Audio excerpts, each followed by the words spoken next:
Hello, good morning, good afternoon, good evening, wherever in the world you are tuning in to our webinar. We appreciate it. Today, we are looking at, I'm Rick Levine from the Network Association of Uniform Manufacturers and Distributors. And today's topic is uniform trends, safety products, programs, and predictions, if our three thought leaders care to give us predictions. But they will be interesting discussions nonetheless.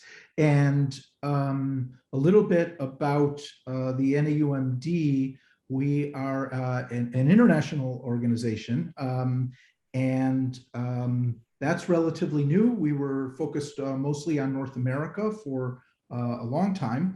And we are involved in the uniform news business. If you're not opted into our weekly email, The Pulse, please do that. We produce industry data and reports.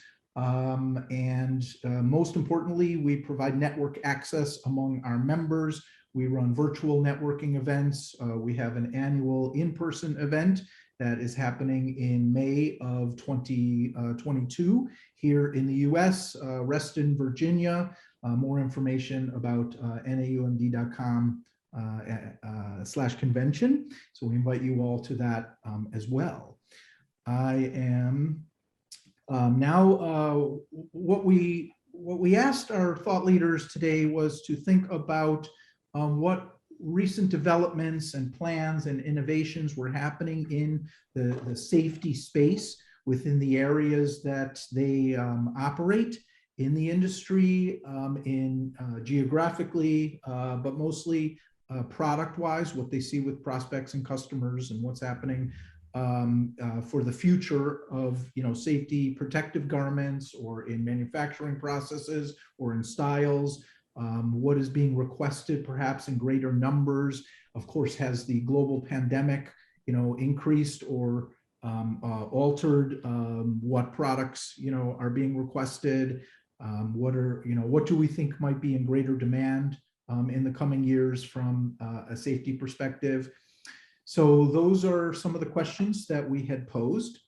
And if you have questions, you are free to ask them in the tools provided by Zoom.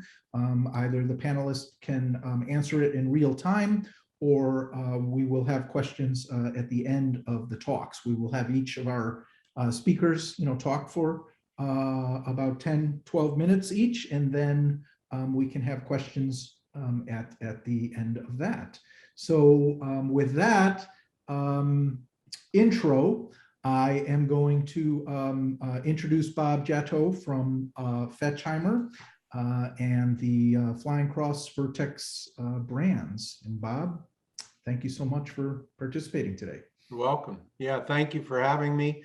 It's tough, Rick. I mean, Getto and Fetchheimer are two tough ones to pronounce, and you got them. You nailed it.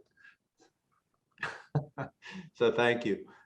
Can you see the slides? Yes. Okay, great.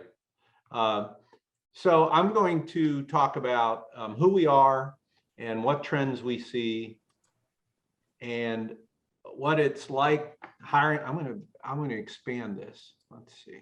There, you can still see it, right? I think you want to change screens. We do see. We see your next slide notes area as well. Okay. All right. I'll go back. Now you can see the presentation, right? Yeah, it's not in presentation mode, but yeah, I know. When I go to presentation mode, something happened to it. So I'll leave it like this. We're going to talk about trends, which one is hiring police officers. Two, I'm going to talk about officers in their departments, what they want, right? And the third is, I'll call it touch-free sizing. So those are the three things I'll touch on today. And briefly, I'll tell you who we are for those of you who don't know. The markets we're in are public safety, which I'm going to talk mostly about public safety today, and police specifically. But we're in the military business, the federal business. We'll also have a commercial line of goods, Vertx, and in some international programs. And just a quick history, We were founded in 1842. So for those of you outside the United States, we were making uniforms for the Civil War and World War I and World War II. And we were bought by Berkshire Hathaway in 1986. And most recently, we've been helping the Army launch its new uniform program that's reminiscent of World War II. Those are some highlights. What do we do? Write products, lots of designers around the country and a couple in Canada. Stock programs. We have manufacturing, so we can do custom programs. We operate our own plants as well as using contractors. And we have the financial strength of Berkshire. So that's just a real quick run through of who we are. And I won't bore you with any more of that unless you have questions. First thing I wanted to talk about was how difficult it is in the United States today to hire police officers. As many of you have read, if not all, we had a whole movement around defunding the police departments in the United States, and that's made policing look bad in the eyes of many of our citizens, and so consequently, it has made hiring police officers more difficult. On top of the hiring issue, retirements have increased. So you have a double effect, difficulty in hiring, retirements increasing, and not only the hiring, but the training and the retaining of police officers has been very difficult. So the big cities like LA, just an example of a headline, the state of Washington has had many difficulties, and they also passed laws that can hold police officers more accountable for their actions, which is not a bad thing in and of itself, but it certainly does say, do I really want a $70,000 a year job where I could get personally sued? So that's become an issue in the state of Washington. New York, obviously the largest police department, they're budgeted for like 30,000 officers.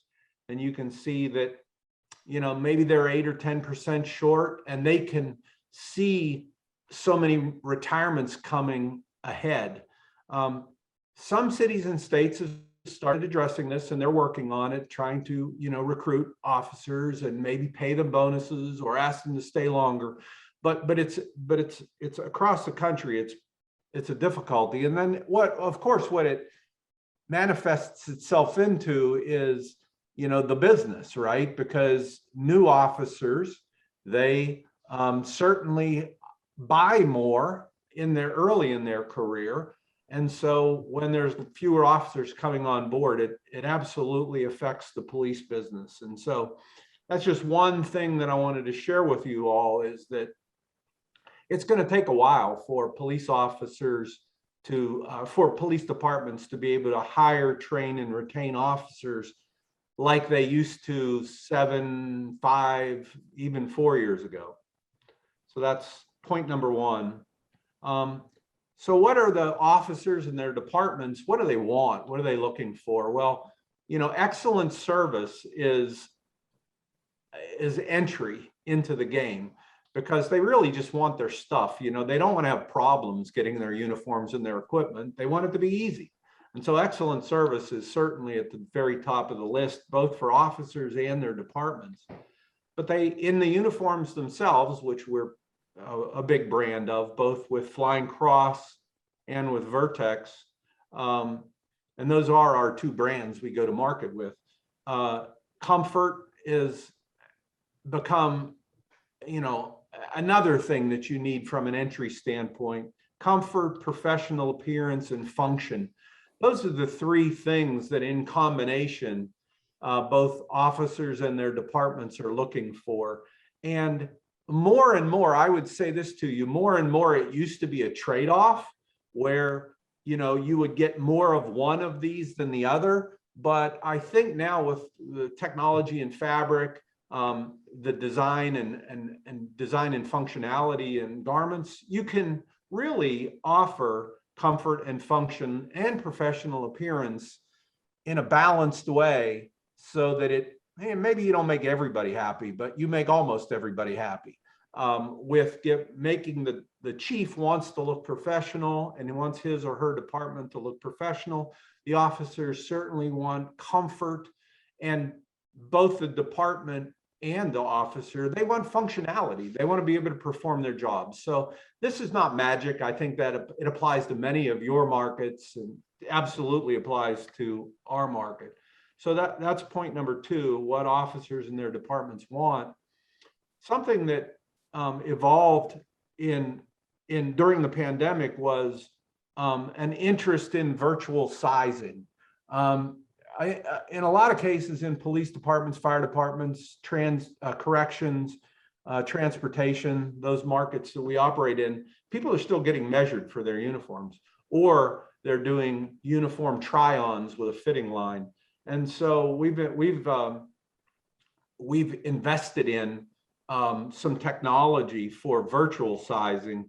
We call it Expert Fit. There's many solutions out there that any one of you might be looking at.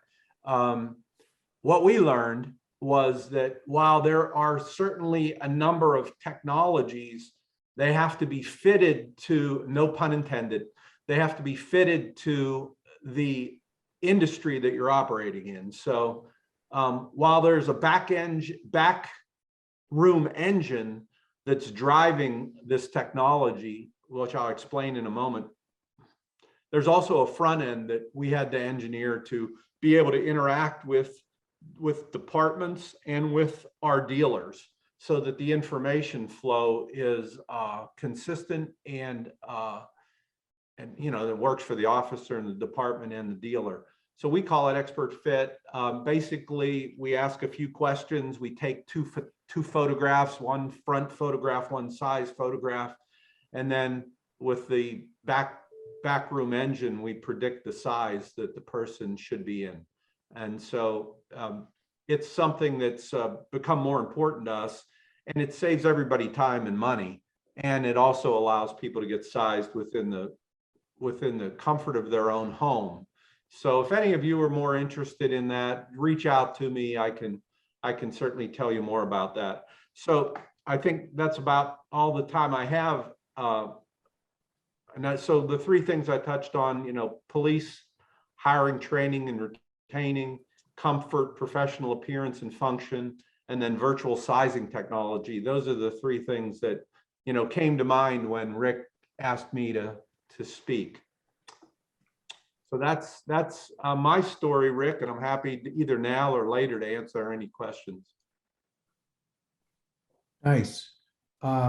Thanks, Bob. Sure. Yeah, I had a few questions actually that came up because of that, but I will hold a few of them as we go through. But very interesting. Next, we invited Mike Parson from Safe Reflections, and this is the high visibility world, huge component of all of our safety thoughts. And Mike, I welcome your participation and turn it over to you. Thank you. Let me share that. Okay. So again, thank you, Rick, for inviting me to be a participant in this.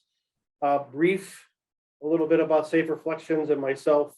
Safe Reflections has been around since 1993, certainly well past the Civil War, and any references to anything global or anything, we're just kind of, the only thing important that happened in 1993 is Safe Reflections. No, I'm only kidding. But Safe Reflections has been a company focused on making people seen and being safe in an environment where they work. And so we do that through a wide range of things. But what I really want to talk to you about today was, and it kind of segued right into the meat of Bob's sandwich of topics, and really about those items that make a uniform work. So, what is trending in uniforms, right? It is visibility, but that visibility is something that I would like to talk about first. So we have a good understanding of what does that mean and where does that trend into the uniform market. So it means so much more in today's work environment and so much more in uniforms than it did when I started this business a long time ago. And I know that anybody that's been working in uniforms knows that it's really been a kind of a quantum growth on how reflective materials and high visibility materials have come to market. But let's just start with some grounding. Like, what does visibility mean? Well, the definition is a quality or state of being visible or readily noticed, right? So doing something that will make you seen, right? So a couple other ways to look at it are conspicuity, and that's contrasting your environment. That's that example of the snowstorm and the polar bear, and the only thing you see is his nose because the rest, he's really much blended in the background, right? So you want to be able to stand out in that environment. Perception is another big part of that. Is what do you interpret when you see? Like when something is supposed to be visible, what are you getting from that? What is your mind seeing? And how does it recognize what you see? What you see, but then do you understand that visual stimuli that you have now just taken in? So understanding what visibility does helps us when we go to the three different types of visibility that are in the workforce today, right? There is compliant visibility, and there is lots of ways that has changed since right before 1999 when the US, launched ANSI 107. That was right behind Europe with their EN 2471 standard, which in turn Canada has their own standard, the Z96. Australia has two different ones, and it just goes on. And people are developing compliant visibility standards for people who work all day long adjacent to moving traffic and high speed stuff and environments where they want to make sure of that. There's two other sections though that I think really apply to the uniform market and not just the vest market, and that's what they call high visibility or enhanced visibility. And sometimes they even call it non-ANSI reflectivity or visibility. And it's funny when you call something what it's not, right? But it is that marketplace where you're adding a level of some kind of visibility to a uniform that will enhance what they're doing, but it's not that high level compliance, number of square inches, number of fluorescent type of products. And then you have the third, which is just recognition visibility.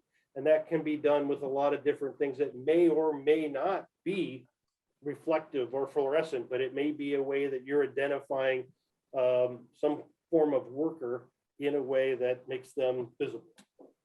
So, when we talk about that, I'm going to talk about the two second ones, not the first one. I think our third guest will probably have some opportunity to talk about some of those higher visibilities if that's where he's going to go. But let's talk about the key factors in high visibility. You got to contrast, right? So the contrast could be you're contrasting the background in which you're standing or that worker is in, or you're contrasting the fabric that you're wearing, right? So you could be in a background of orange leaves, so you want to wear fluorescent yellow to contrast that background. Or you might be wearing a dark navy garment, and you want to put fluorescent yellow striping on it. That becomes very obvious because of that contrast between those two colors. Placement, location, location, location. You hear that in other things, but when it comes to putting enhanced visibility products on things, you want to make sure you know where you're placing them, that you're putting them in a 360 parameter or around a garment, and you want to make sure that you're hitting extremities. You want to make sure you're getting in places that move, that then help recognition, that you can see what's being trying to be visually stimulated there. And the amount of reflective in this category, more isn't always better. You want to make sure that you put the right amount of reflective in the right placements on that apparel, whatever that might be. You could put 30 square inches on the back of a jacket, and in turn, if the person's looking forward, it doesn't do anybody any good. But you take that same 30 square inches of reflective and place it throughout that person's garment, and they're moving, that creates such a visual stimuli that it's very conspicuous to the viewer. And then identification, right? It's just as important to know who it is as well as that you see them, right? So visibility comes to making sure that you know who that person is that's coming to the door, who that person is that is approaching in some form or another. You might be waiting for a paramedic or an EMS person to come to that door. And if you can recognize who that is quicker, that can bring relief. That can be get the door open, they're coming. Or you might be looking at that delivery person or that person that's coming in, and maybe you're concerned about who's coming to your door and you know who it is through identification. And then recognition, again, is that ability to for the observer to be able to identify that uniformed personnel quickly by a department or a brand. But that doesn't have to be for reflective or fluorescent. It just might be the right product on the garment that meets that expectation and all the requirements around that garment. So let's talk a little bit about those uniform trends that visibility must address. Okay, we got to talk, and here's that comfort word again. It comes right up. That is a key in today's uniforms. Are the people that are wearing uniforms or acting like athletes? They might be in an environment where they're dealing with stress of heat, or they might be doing very physical work, and they need something that's going to conform to their abilities and what they're doing. So you have to address breathability. You have to address stretch fabrics that are being introduced in the marketplace today. There's all kinds of treatments that are being put on garments today that you have to be able to address to continue to keep those visibility products attached, right? So visibility must work and be of value to the worker and their environment. So technologies supporting these trends, segmentation. Segmentation is a big part of how you get high visibility materials to perform and last on garments. You have stretch adhesives and adhesives that stick to DWR coatings, and high brightness color reflective, adding value for daytime and for night. One of the things you can do is all of these things, though, still have to wash. They still have to meet the wash requirements of the garment, whatever that might be. And so you could do all of those things and you still have to make sure it sticks or it can stay on the garment. So segmentation is about comfort, breathability, and stretch. So taking a material that's inherently rigid and then converting it by cutting it or creating interesting art that will then segment that product and then allow it airflow. And then on a mechanical, like a knit garment, it will naturally stretch with that garment as it works and also increase wash durability. So taking a logo like US Navy and in turn segmenting that reflective material then opens that up, allows that back of that garment to actually breathe, stretch, and when it's laundered, fold better. So in a striping material or any kind of segmentation just allows airflow to come to and from through that garment. So segmentation is one way to address comfort and breathability. There's also this whole around adhesive technologies, right? So, having a stretch adhesive that you can pull in the solid form, allow that product to then recover at a 99 or 98% when it's at its total extreme stretch, and put that on those new fabrics today. Being able to do that with graphics or being able to do that with striping of any kind certainly meets those expectations that these new fabrics are bringing to the uniform market, as well as DWR adhesives, right? That stuff is designed to repel. And getting an adhesive to stick to it, having that brand or that striping or that identification process adhere is really, really important. So staying in trend with that. Color reflective is also important. Taking a brand, making it colorized, making it work for daytime in that corporate or that branded look and still have it reflect in a nighttime environment, that's really critical too. And that's staying in trend. So being looking professional, looking like you meet the expectations of the brand or the department. So taking a dark charcoal, black reflective, segmenting it, it'll look dark during the day, kind of stealthy, if you will. and then at night still reflect and bring high visibility accents to a garment where it needs to be. The other thing that I would just bring to this organization, to this group, is SRI Labs is designed to help those who are in this environment. They're making garments, they're looking at what do we do, how do I use the right high visibility material.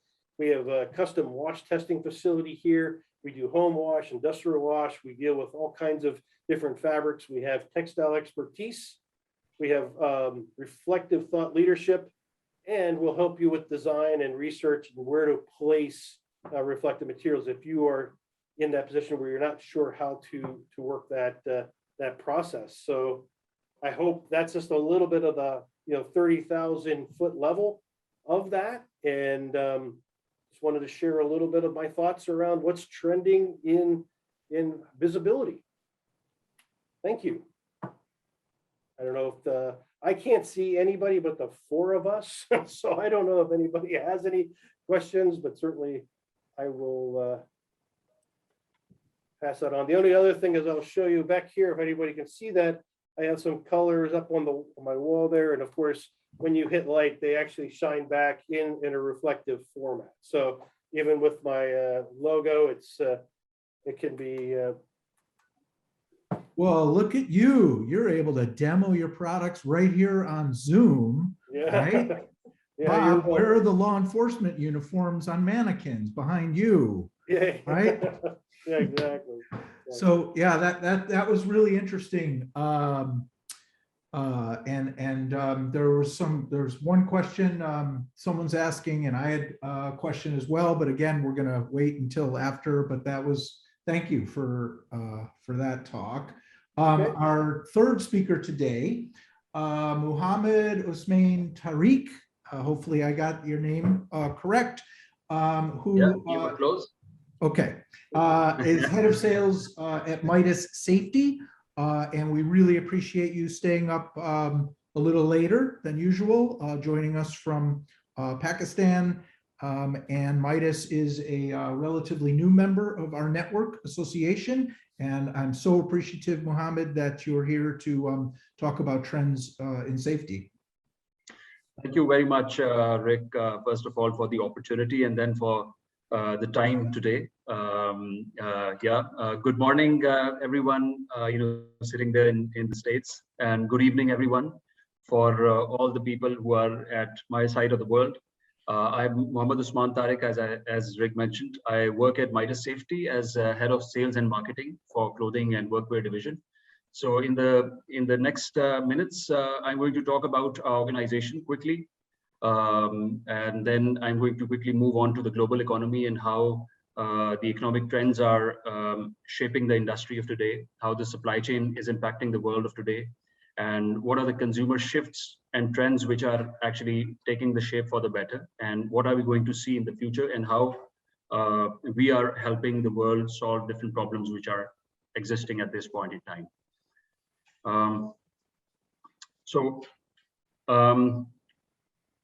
Midas Safety, for those who don't know, is one of the largest global private label safety product manufacturer with broad range of product verticals, including gloves, garments, along with some technical fabrics and yarns.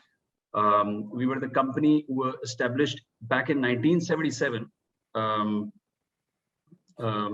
are represented in more than 56 countries worldwide and employing over 16,000 workers.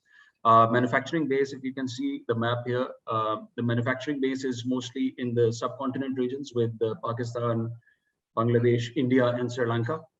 Our clothing and workwear products are actually tailor-made for unique work environments and for applications across many industries.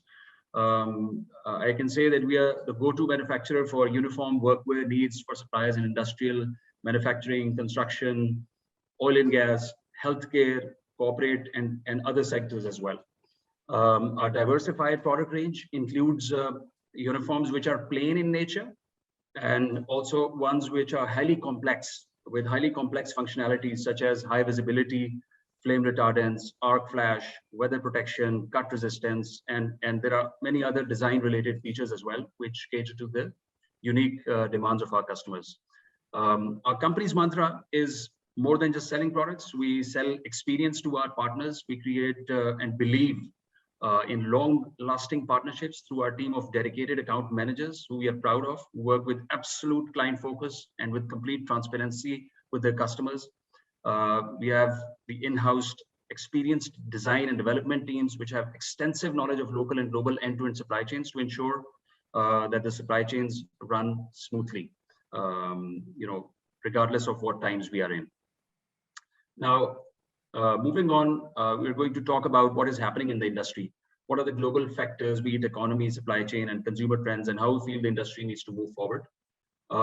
With much of the world under COVID-19 related restrictions through 2020 and 2021, workers across many industries, you saw, excluding a few essential industries, of course, face difficult times, subsequently impacting the workwear industry as well. But after nearly 2 years, the industry seems to be beginning to find its feet again. However, what we see is that the recovery pattern is uneven across markets and sourcing regions. And the key parameter which is shaping the recovery in these countries is a component of two things: health resilience and the economic resilience. So the countries where the vaccination rates are higher, things are finally taking turn for the better as their fundamental macroeconomic factors are improving, which is leading to more industrial activity, more output, resulting in what we also call pent-up demand. Yeah. Whereas the other countries, which are low-income countries, which didn't have the access to vaccines as quickly as the advanced economies, they'll still be susceptible to outbreaks, which means more shutdowns, potential shutdowns in the future. Then there are some global regulatory changes, geopolitical risks, burgeoning energy crunch, meaning that the challenges will remain in the years ahead. And in this patchy environment, the global brands, the global players of the uniforms will need to look for partnerships with international sourcing footprints going forward. The second important area is supply chain. Our industry is heavily reliant on an intricate web of global supply chains that are seeing unprecedented levels of pressure and disruption. There is a combination of local and global challenges. You have material shortages, transportation bottlenecks, we call the logistical logjams, and they're all resulting in price hikes in the entire value chain. And now, as the experts see, there are predictions and growing concern that these hikes and disruptions could last longer term. And according to some, it might become a new normal. And here, the common practical measures where the companies are also working, and Midas is also keenly working, is on introducing agile ways of working to improve efficiency, inventory management. We're reimagining our supply chain organization, whereby we are incorporating visibility enhancing solutions and technologies we call sophisticated dashboards, known as the digital supply chain control towers. So these are the things that we are doing to ensure that the customers are smoothly serviced going forward as well. On sustainability, allow me to give you a context here. We all know the Paris Climate Agreement, which was the outcome of the COP23 meeting, which was done in 2015, where all nations pledged to limit the global warming to well below 2 degrees to 1.5 degrees compared to the pre-industrial levels. For that, to achieve, one of the milestones which was set to cut was to cut the CO2 emissions by 50% by 2030. Now, from 2015, fast forward to 2021, and according to a UN's NDC synthesis report, the CO2 emissions are currently projected to not decrease, but increase by 16% in 2030. So that's the state of affairs. And when we talk about the industry, let's just say the wider fashion industry, we are also part of that industry, is still one of the least environmentally sustainable industries, as it accounts for approximately 2.1 billion tons, which is 4% of annual global emissions. Now, the companies acting as suppliers for public customers, it's because of this that they are also confronted with sustainability requirements, which is a good thing in all of the tender requirements that we see, which means that the suppliers are now more and more cautious to what materials go into the uniforms that they are supplying. What is the environmental impact which the products that they're supplying are carrying. At Midas, sustainability is at the heart of what we do. It's at the heart of our corporate values since the formation of our business. We are partnering with different sourcing channels. We are extending our values to our suppliers by using green procurement policies. We have established channels for reusable and recycled raw materials, biodegradable packaging, etc. Our suppliers are also required to be ETI-based code and abide by ILO conventions. And recently, we have also achieved the factory-level Ecotech standard 100 certifications, which means what? Which means that all of the garments produced at the factory, within the scope of the certificate, are safe to wear and free from any harmful substances. And previously, we used to actually collect material Ecotech certifications for different materials. Now we have established the factory-level certifications, which cuts that process down and quickens the process. Moreover, we have invested over $12 million over the past 5 years to move towards renewable energy production and water recycling in the group. We have our Midas sustainability clothing goals, which are scientific targets, which are assigned to different business units for 2023, which work on 7 core areas, which includes your people, climate, water, energy, waste, and product.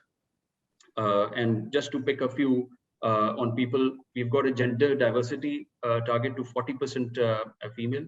In the workwear division, in the clothing division, we have got over 70% of the female already there. But in the group, we have targeted to actually achieve a 40% number. In terms of the climate, if we can pick a few, the carbon footprint reduction target is set at 20% by the end of 2023. Now, moving on to more product level trends. If you go back in time, not very long ago, the uniforms and work garments looked a bit boring. But now there is continuously a fashion element which is taking the better, which is being introduced. Enormous blend is happening. And looking ahead, there will likely be an increased appetite for experimentation and self-expression as wearers who are wearing these uniforms seek out more playful and energetic ways of dressing. We are seeing that brands are going to continue to add more and more styles and colors, providing the wearers more options, more control over what they want to wear to show what their personalities are. Second, gone are the days when you'd see that the whitewashers were wearing white coveralls and the gardeners were wearing greens. For uniform suppliers, it is now becoming more and more about the corporate designs and corporate colors. And this is where customization is also coming in with multi-level logos for end user companies in order to differentiate themselves from the competitors. Another trend, I would say, in personalization, another mega trend, I would say, is the workwear for women. Previously, men's styles were adapted to females' fits. And then we saw a time when the unisex garments were added. But now more and more brands are coming up with completely new separate styles for women in addition to the unisex garments. Talk about the trims. I think we already saw a presentation on reflective. So there are now eye-catching reflective products which are available. Attractive reflective piping being used, to add to the designer element. There are multiple design options which are available. Different reflective cuts are there. There is reflective piping and how it is being used as a part of design to emphasize body contours, body language. It's all about fashion amalgamation in the workwear, which is happening. Now, there is more to feeling good than just good looks. At work, people want to feel just as good as they do anywhere else because they wear their workwear between 8 to 10 hours a day. So they have the right to do so as well. And while functionality is considered to be the minimum requirement in workwear, whereby the multi-layer garments, where the outer layers protect the wearers from wind, moisture, heat, among other protective features, there is more and more drive towards lightweight materials which are soft yet rugged and hard wearing. And now protective clothing that is not considered comfortable, the same might not be worn correctly. And you know what does it mean? It means that not wearing the garment correctly is just as dangerous as not wearing protective clothing at all. Therefore, comfort has a big role to play. It has a big impact on safety. And when it comes to comfort, playing an especially prominent role in comfort are the next to skin materials, which should hit the right parameters in moisture absorption, flexibility, breathability, weight, and softness on the skin. And moreover, we are also seeing, for different climates, we're seeing more usage of mesh panels along with the wicking properties to cool the wearers in the high temperature conditions. Last of the picked up trends is athleticism. There is an increasing phenomena of athleticism in the workwear garments. We have four-way stretch fabrics, crosswise and longwise, which creates better elasticity, were used in sportswear only in the past, but not anymore. They are part of the workwear as well now. There are vertical stretch fabrics as well, which are being added to the garments to provide lightweight walking experience to the workers in mainly service industries. There is then now more freedom of movement patterns which are being introduced. Previously, the focus was on individual body positions such as the overhead work for the workers or the workers working on knees. But now there is increasing focus on movement patterns overall in the garment rather than the selected movements. And to cater to this, the brands have introduced ergonomic cuts, which are designed to ensure as much freedom of movement as possible. Workwear specialists, secondly, are now also developing emotional products that deliver more and more performance and send out a message of expertise. The designs are also inspired by sports and leisure, plus the rising expectations and the growing self-confidence of competent professionals as well. The functional, these workers want to send out a message of expertise, underpinning a community feel, fostering a we are needed kind of an attitude, and more in line with the current zeitgeist. So these are the few trends which are actually taking place, which we are working on with our partners. Last but not the least, I would like to thank all our partners who trust us, who we have worked with on different projects, who we still work with on different projects. I could not put in all of the names, but I just want to thank you. And I also want to thank all the people who are listening. Thank you very much for the patience. Over to you, Rick. Thank you.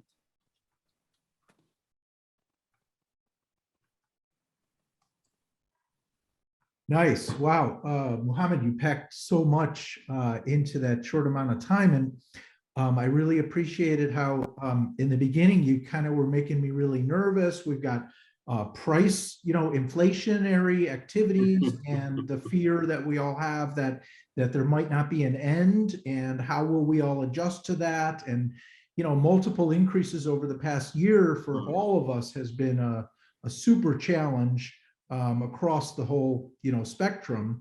But then you saved us by talking about, all of the initiatives that you're working on.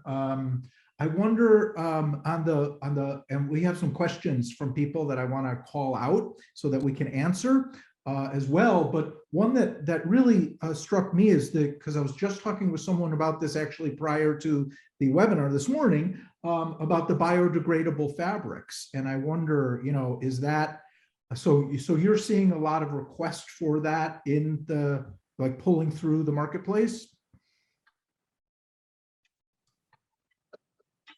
Mohammed? Hello. Yeah, I lost you in the middle. Oh, okay. I was asking about the biodegradable fabrics, and is that happening because you're getting a pull through, like customers are starting to ask specifically for that to be included? Yeah. So, so there are, as I mentioned, that there is an increasing trend from the end users as well, from the companies who are actually buying the uniforms, which are putting up the requirement for sustainability. And then there is a drive which we are also bringing in, and we are also educating our customers. Yeah. We are, sitting here in Pakistan, which is a very textile-rich country, which has got an access to biodegradable and regenerative textile sources. Yeah. And we are at a position where we are working on continuously bridging, the fabric manufacturers with the new technologies, introducing them for the customers to actually introduce in different markets. Bob, are you seeing more discussion about biodegradable initiatives here in North America? Oh, not in the public safety space or the military space. And when those do come up, they're generally speaking, Northern California, Washington, and Oregon, which tend to be more advanced in their thinking. So there's a little bit of discussion, but not nearly as much as in the outdoor market. For instance, Patagonia is way more concerned about those kinds of things than the police and the military world. Yeah. We're seeing people try to say, well, in the high visibility market, can we use recycled or reclaimed products? How do we bring that into that sustainable thing? Because a lot of things we're using, we're trying to have them last as long as possible, let alone try to degrade naturally. So excellent. Yeah. One important thing, Rick, I would add is that I think we were right before the start, we were actually talking to Bob as well on increasing the fabric yields. We were having a discussion on increasing the fabric yields. A very important point is actually the quality of the garment, which has the yield factor as well. The better the quality, the longevity of the garment, the lesser burden it has on the environment. So that's one of the important elements. Sure. Yes, I would agree. In fact, the discussion I'm referencing prior to the webinar starting was about, the longevity of nylon versus poly versus cotton. So, that all, and that's a form of sustainability right there. It's not necessarily that it's the longevity of the garment as well as the cutting yield. So a couple of questions were asked to Bob about the virtual sizing, which is a huge topic for everybody these days. And someone asked if the photos were being kept, because that's often a concern when these types of things happen. So was that how did you decide to handle that, Bob? And was that I typed an answer out. We do not keep the photos. And it's important to everybody. Yeah. Because you're really getting the photos being captured with you in tight fitting garments. So yeah, that's not the data. That data is not being kept, the images. The sizes are being kept, but not the images. And then there was a question, as these programs start to roll out, there's also, obviously for the new hire, it can be hugely effective in reducing returns. But how are you finding it so far with then existing officers as well? Like how's that? I would say that we are no longer, not Fetchheimer, but the industry in general, we are no longer on the bleeding edge of this technology. We're on the leading edge. So the technology works. You have to change your business processes to enable it to work. And so, some distributors or some departments are willing to think about a new business process using a new technology, and others, quite frankly, aren't. So, the adoption rate is with those people who see, generally speaking, there's 15% of the world is willing to be an early adopter. And I think that that's where we are with departments and individuals, is we're with that 15% now.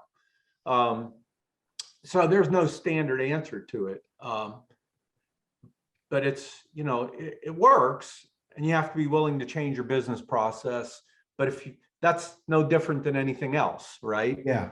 You have to use the technology and change the process.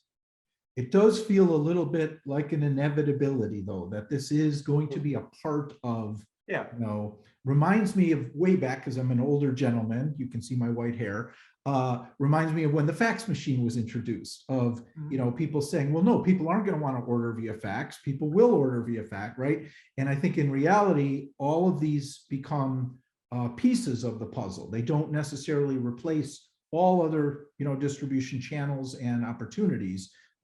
So it's very interesting. So Mike, someone is asking about you talked about the 3 levels, that there's the compliant. So if the government is regulating certain or suggesting certain compliance, right? but then you also talked about the popularity of these other colors, the opportunity to brand.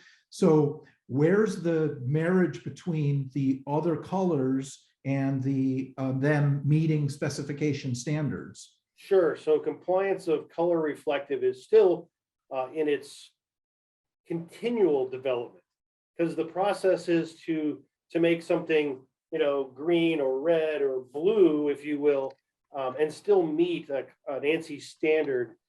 It's very, very close, but the angularity, there are 4 major angularities that you have to then reach on a brightness scale. And when you start working with head-on versus angle brightnesses, it gets a little bit complicated, but there are still some lower angles, the 5-6 degree angles, that make it non-compliant at this time. But it has been in our processes for a very long time and has never come off the development stage. It's something that's very, very important to us to bring to the market. Is that right? So June. I'm teasing you. I would say June, but I won't tell you what year. Right, there you go. For most segmented applications, how many washes? Oh, that's often a question I bet you get, right? Yeah. So how many washes, right? Well, Muhammad probably gets this question too. How many washes can this high-vis badge that we just installed handle? Well, it's also related to the type of material. So for instance, just as an example, 3M makes 30 different silver materials, all specific to a particular application, right? Some are FR heat transfer, some are just home wash heat transfer film, some are, made for industrial wash heat transfer. So every one of those type of materials, if you segment them, we typically see an enhancement of another additional 25 washes to that material. So it's a 50 wash product. By segmenting it, we typically get an additional 25 washes out of that material. And again, most of those washes are specific to a wash protocol that is designed to, at a certain temperature around the AATCC, I think it's -63, and that just continues to get into the details of that. But you definitely will see if it's 25, but another 25 washes on top of that. So it enhances the life of the garment considerably if the reflective is the Achilles heel. And Muhammad, what do people ask for a wash target in general that you're seeing? I've always heard, kind of 50 washes as a target for promising the color consistency and, wearability. Yeah. So actually, there are different requirements depending upon the end user industry.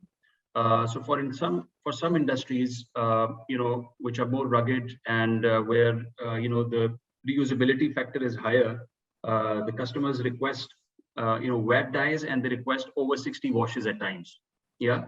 Whereas in others, they're fine with the reactive dyes with 35 to 40 washes, and they're okay with it.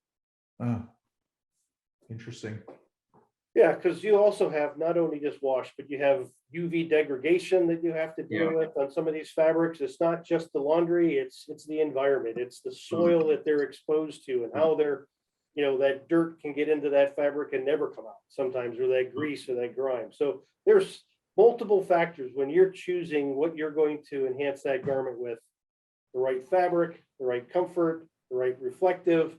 All those should be really well vetted when you're trying to determine your uniform and the choices you're putting into it. Yeah, interesting. And a question about climate, which goes into what the two of you are actually talking about, are there technologies, Muhammad, you're seeing in the marketplace that are improving our ability to keep us cool when we're hot and keep us hot when we're cool? And how the heck do you get one garment to do it all?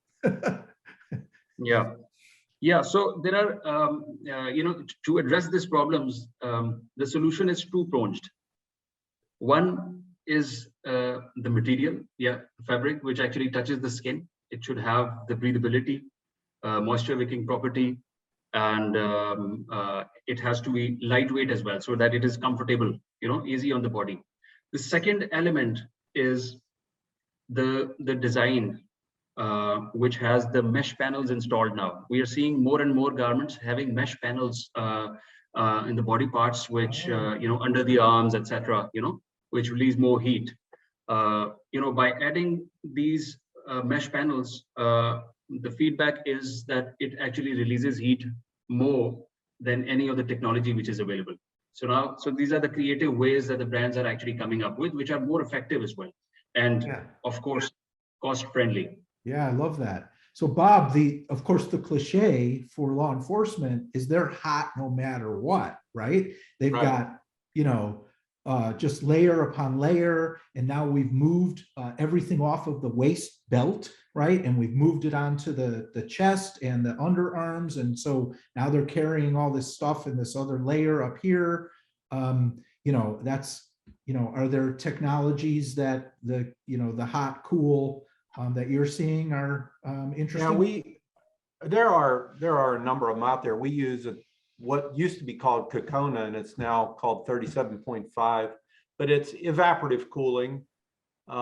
So we use that in probably 40 or 50 of our garment designs, both in Flying Cross and in Vertx, and it works. And many of you know that I used to be in the fabric business before the garment business. So, I call my textile friends and ask them, is this BS or does this really work? Because there's plenty of marketing out there. I'm sure Mohammed and Mike would tell you there's plenty of marketing that doesn't work. So I think there's two groups of technologies, those that will perform and those that only advertise that they'll perform. So, oh man. So, we're just very careful when we're selecting the technology.